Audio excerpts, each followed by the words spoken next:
Yo, what is going on, Headliner Nation? It's your boy, The Doc, and we are back for the Week 5 Injury Update Show. You guys know the deal by now. Each and every week, I, an actual doctor, will go through the entire NFL slate, tell you about all the injuries that you need to know about for your fantasy teams, and we've got bye weeks this week, so these injuries are going to be even more important as we have a smaller player pool to choose from when we're setting our lineups. So let's get into it. All right, guys, again, as a general PSA, these are projections, so I'm not guaranteeing that a guy will play or won't play, just based on my professional opinion and what I'm seeing so far in the practice reports. We do have 4 teams on bye this week, so we're not going to spend any time talking about them. Lions, Chargers, Eagles, Titans. If you have a question about a player on one of those teams, let me know in the comments down below. But again, for time's sake, we're just going to skip those teams altogether. Let's talk a little bit about Thursday Night Football. Bucks at the Falcons. Great game. Going into overtime, Falcons getting the win. Lots of scoring in this game, so hopefully you started a few guys from either team and got a little bit of a boost heading into the weekend. Bucks didn't have anybody injured coming into this game. Looks like they got out of it relatively clean from an injury perspective. Falcons had a little bit of a concern with Drake London early in the game. He left, came back, managed to put up a huge performance for you. So if you started him, good job with that. Bijan Robinson, pretty light game by his standards. He did come in with a hamstring issue, so you have to wonder if that wasn't bothering him a little bit, maybe limited his upside in this matchup. When the team is throwing for over 500 yards in a game and Bijan doesn't have a great game during it, it's kind of concerning. But again, short week, does have an injury with this hamstring issue, so not totally surprising, but you probably started him. He was really the only one outside of the Bucks running backs that really disappointed. All the wide receivers pretty much hit at or above expectations in this game, so we like to see that from a fantasy perspective. Heading into the Sunday slate, first up, we got a London game. This game will start early on Sunday. Make sure you set your lineups on Saturday night. Jets at Vikings. Jets quarterback Aaron Rodgers has a knee issue. He missed the stretching portion of practice on Wednesday, so the team had to put him on the report, being limited, but he's fine. He is expected to play. Vikings don't really have any injuries, and they do have a bye week coming up, so they look to be pretty healthy and are playing some really good football. So if they can get through this game, they've got a little bit of time to rest. They should be one of the healthier teams in the league. Moving on to the Panthers at the Bears. Panthers have 19 players on the injury report this week, but wide receiver Deontay Johnson is the one that I'm paying the most attention to. He has an ankle sprain. Similar to last week, Deontay is taking it easy in practice, but is expected to play. Deontay has been the wide receiver 3 since Andy Dalton took over at quarterback, so you're definitely throwing him into your lineups if you've got him. As for the Bears, Cole Kmet has a knee injury, but I do expect him to be able to play in this game. Moving on to the Ravens at the Bengals, and we're not going to spend much time on this one because both of these teams are relatively healthy heading into this game. So we're going straight to Bills at Texans. Bills wide receiver Khalil Shakir dealing with an ankle sprain. He's going to be a game time decision. He has not practiced yet this week. Concerning, even though he came back in the game in week 3, sometimes the ankle, especially, adrenaline will put you through the game, but once the game is over and you calm down, the ankle starts swelling up. It becomes an issue later. A lot of players end up coming back into games and then missing the next week. Could be the situation with Shakur here. And then we got Texans running back Joe Mixon dealing with an ankle sprain as well. Don't expect him to play in this game. Reportedly, he didn't suffer a setback in practice this week, but it's not a good sign that he was limited last Friday, but hasn't gotten any work yet this week. I'm going to guess we're still a week or 2 away from Joe Mixon returning. Wide receiver Tank Dell, who missed last week with a rib contusion, is expected to play in this game. He missed week 4. He's back practicing. More of a pain management issue. I would expect that he'd be able to play through it, but again, don't be surprised if he's kind of a really late scratch for this game if the pain is getting to be too much for him as he gets into contact. Don't be surprised if Tank Dell misses another game due to this rib contusion. They can be incredibly painful and just difficult to play through at times, but he is practicing, so again, I would expect him to be able to play. Next up, we got Colts at the Jaguars. Colts running back Jonathan Taylor dealing with that high ankle sprain. The team has called this minor, but even mild high ankle sprains can be a bear to play through. So I would not be surprised if he misses this game. Have a backup plan in place. They haven't officially ruled him out as of this recording, but I wouldn't be surprised if they do so. Again, he's not practicing so far this week. Quarterback Anthony Richardson has an oblique injury. This was initially diagnosed as a hip pointer injury, which is more of a bruise, but now the team's calling it an oblique. My guess is there's a little bit of both going on here. He's going to be a game time decision. The team's going to decide whether or not to let him play this week or let him get fully healthy. The question is that actually a good thing for the Colts pass catchers? Richardson is currently just completing 53% of his clean pocket passes. That is worst in the league, and he's tied for the most interceptions in the NFL. So he was not throwing the ball particularly well. Joe Flacco looked really good when he came in last week. As for the Jaguars, tight end Evan Ingram dealing with that hamstring strain. He is back practicing in a limited capacity. I expect that he will return to this game in some capacity. Whether or not it'll be full reps, it's hard to say right now, but with how bad the tight end position has been, can't even be mad if you choose to start him. Running back Travis Etienne has a shoulder sprain. Not really sure if this is really an injury or not. Both Jags running backs have been limited all week, but it's hard to sit Travis Etienne given the draft capital that you gave him, but that was a weird situation last week. I don't know for sure if he really has an injury or if he was just being benched. The team hasn't really said much about it, but he has not played well thus far this year. But again, from a draft capital perspective, it's hard to sit a guy down after just 4 weeks of disappointment. Moving on to the Dolphins at the Patriots. Dolphins have a bye next week, but they lost linebacker Jalen Phillips to a major knee injury. He's been ruled out for the season. Running back Raheem Mostert still dealing with the chest injury. He's going to be a game time decision. He continues to miss games despite practicing. My guess is that with the bye week coming up, he's ultimately going to sit in this game as well. Wide receiver Odell Beckham Jr., though, coming back from the ACL tear last year, he is expected to come off the PUP this week. Some positive injury news. I don't get to share a lot of positive injury news, so it's good to see somebody coming back from injury. OBJ looks to be on pace to return. We'll look to see how much work he gets in the first week back and if he is used primarily as just a decoy or if they're actually going to run specific routes for him to get involved in this passing game.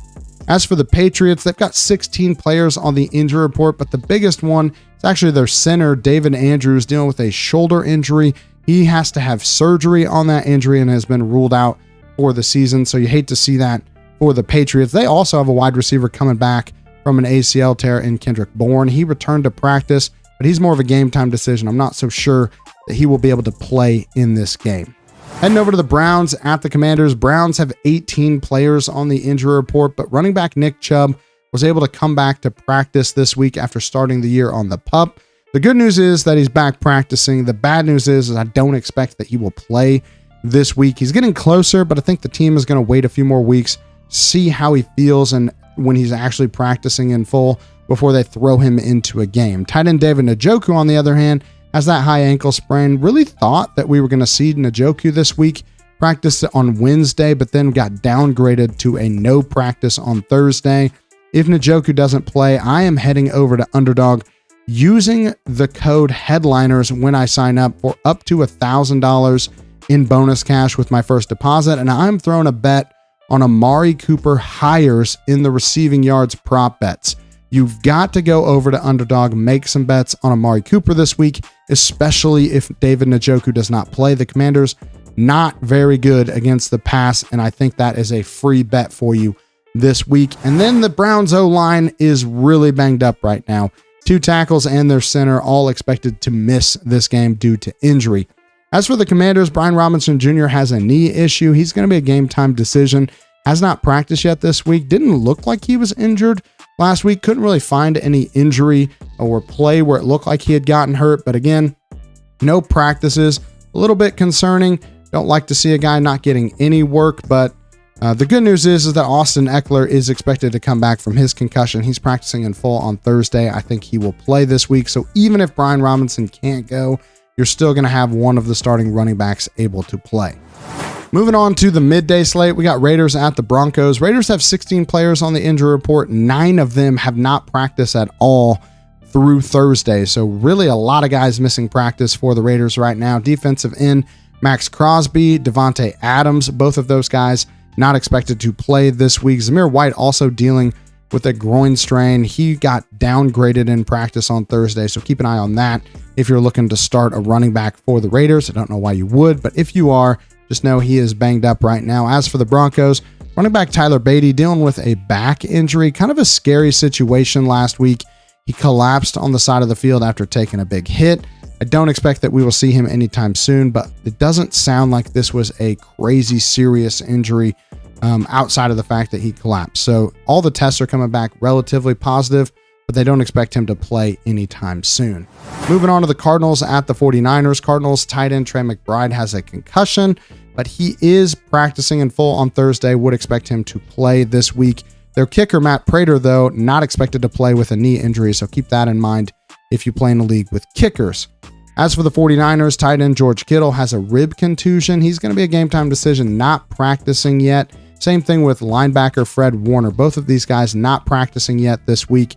They're both guys that could conceivably go on Sunday, even if they aren't practicing. Of the two, Kittle has a more concerning injury history and history of missing games, probably more likely to actually sit. So just keep an eye on that and have a backup plan in place if you are planning on starting George Kittle. Moving on to the Packers at the Rams. Packers wide receiver Christian Watson dealing with a high ankle sprain. He is not expected to play this week. Got his leg kind of twisted up under a defender while trying to make a tackle, or he was trying to make a catch, but the defender was trying to make a tackle while he was making the catch. Either way, leg gets twisted up. The team's describing it as a high ankle sprain, but it's mild. Still not expected to play this week. Luke Musgraves also expected to miss this game due to an ankle injury. And then the Rams have a bye week next week, so Cooper Kupp not expected to come back this week. He's still dealing with that high ankle sprain. I've said all along that I thought he would maybe potentially be able to come back after the week 6 bye for the Rams, so we're still on pace for that. Also on Puka Nacua watch for him to come back after the bye. Those are two guys that if you're looking to buy a wide receiver right now, you can probably get them on the cheap with the bye week coming up. A lot of teams looking for guys that can start for them right away. If they're on a bad team, I'm starting to target those types of players because they are both expected to come back for the second half of the season. Next up, we got Giants at the Seahawks. Giants wide receiver Malik Nabers has a concussion. I don't expect that he will be able to come back this week. We rarely see players return in just 1 week after a concussion anymore. It's almost unheard of. Very few players actually making it back in just 1 week. I hope that maybe with 10 days of rest between games, he could be an exception. But barring a really quick return to practice and a game day clearance, I don't think that we will see Malik Nabers. I said they're still working through the day-to-day with him, so don't be surprised if Nabers is totally out of this game. Running back Devin Singletary has a groin injury. I don't think he's going to be able to play either, so it might be worth a look to pick up a guy like Tyrone Tracy, a rookie that has not gotten a lot of opportunity. If he could pop off, he could even take touches away from Devin Singletary if he returns next week. Wan'Dale Robinson has a heel injury, but I do expect him to play. As for the Seahawks, they've got 20 players on the injury report, but and a lot of big names, but not really anyone that I think has a chance of missing this game. Tyler Lockett, DK Metcalf, Kenneth Walker III, all expected to play in this game. So we're just going to move on to Sunday Night Football. We got Cowboys at the Steelers.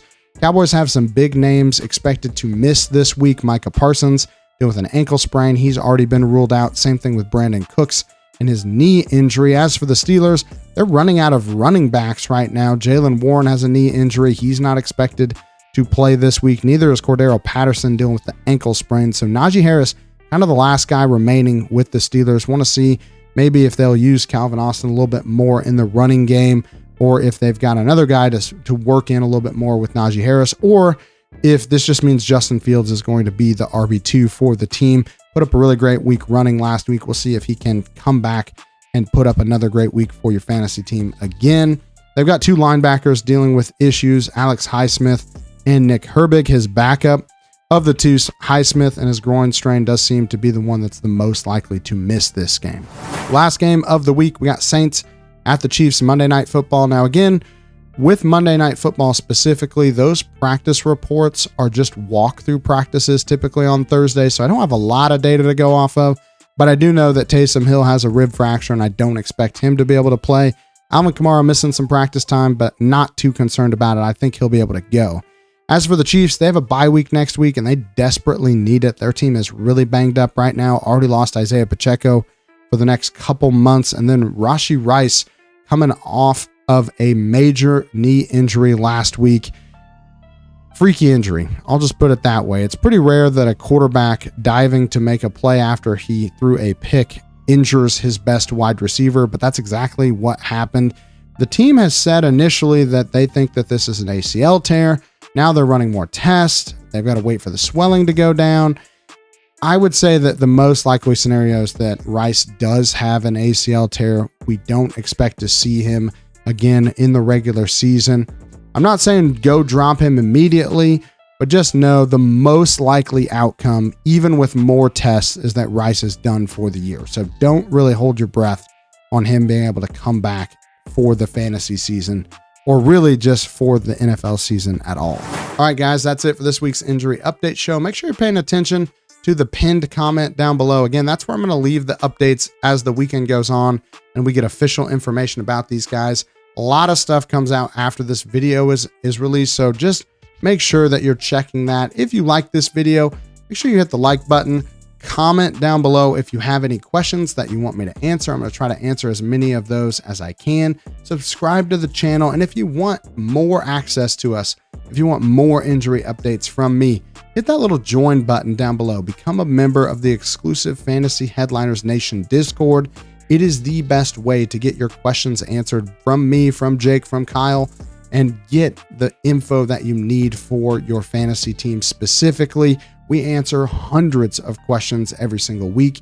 It's literally the best thing we can do for your fantasy team, and it's not that expensive. So hit that join button, become a member, and we will really appreciate that. That's all I got for you guys this week. Hopefully you enjoyed it, and we'll see you next time. Analytics off the chain, all the channels not the same. Jake and Kyle, you know the name. Headliner Nation, we running the game.